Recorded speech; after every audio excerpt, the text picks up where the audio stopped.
Hi there, welcome back to my channel. Today I'm going to be making a DIY hairpin leg coffee table.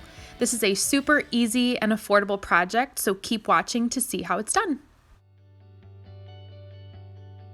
Okay, so I am down here in our basement where the coffee table will be going, and I'm super impatient, so I couldn't wait for the legs of the table to arrive before I got started. So in the meantime, while I wait for the legs to come in the mail, I'm just going to show you these two parts and get this done while I wait for the legs. So what you're going to need is a 36-inch or any size you want, I guess, round panel. And we got this one at Menards for $25, and it's pretty big. That's like the bar in our basement, so you can kind of tell it's pretty large. It's really, really good quality, really thick, really heavy. And then we are using the stain by Minwax called Ebony. It is a dark, like black color looking stain, but everything in our experience that we've painted, or sorry, that we've stained with this has not turned out black because we do really light coats.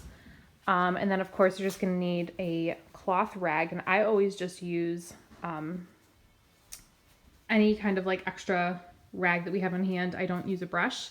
Just some gloves, and then I wanted to show you the ebony stain that we did on this table. So you can tell this is not black looking. Obviously this is painted black, so we're hoping that it turns out the same color or similar to this. I don't want it or expect it to be perfect, but I'm just really excited to get started, so we'll start with this.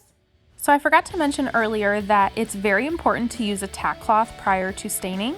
So make sure that you definitely use something to take off any of the excess debris and grit and everything from the project beforehand.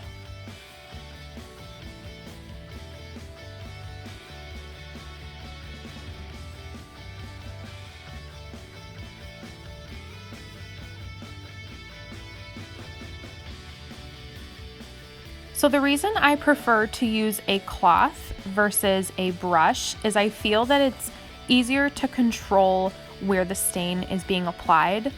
And I always just use like extra white t-shirts from my husband that are 100% cotton. So I wanted to show you kind of how I do this. I'm doing it one-handed, but I'm really loving how the color is turning out so far. Looks kind of weird, but at the end, I promise it's gonna look great. So I just dab a little bit in here, and I do super light coats. So as soon as you dab it, you just wanna rub it fast, and that'll just help it to look more blended, so it's not like such a sharp, drastic color change. So thought I would show you a little bit of that while I could. All right, so I ended up finishing all the staining, but I ended up actually having to completely sand everything down again and restain some spots because I ended up letting this dry overnight on these sawhorses, and it left marks like where the sawhorses were laying. So it kind of ruined the project a little bit, but thankfully just sanding helped and I was able to proceed with the project. Millie, you're the best little helper, aren't you? Yes. All right, so it is the next day, and now I'm just applying several coats of polyurethane. I ended up only adding one coat of the stain, and it was a very light coat. And now I'm just gonna add about 5 or 6 coats of polyurethane. So with the polyurethane, obviously I'm using a brush, and I would definitely highly recommend that you use a brush that is very smooth when you add polyurethane. It will just give it a much more even finish.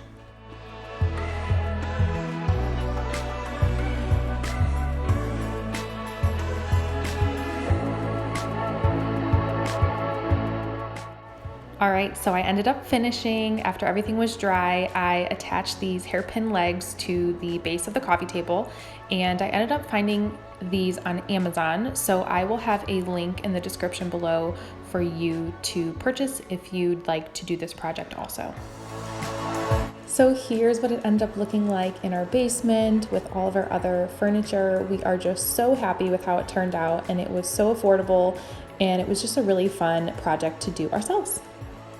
Thanks again so much for watching, and remember that I will have links for all of the items that I purchased in the description below. So thanks again, and don't forget to hit subscribe and like, and I will see you in the next video.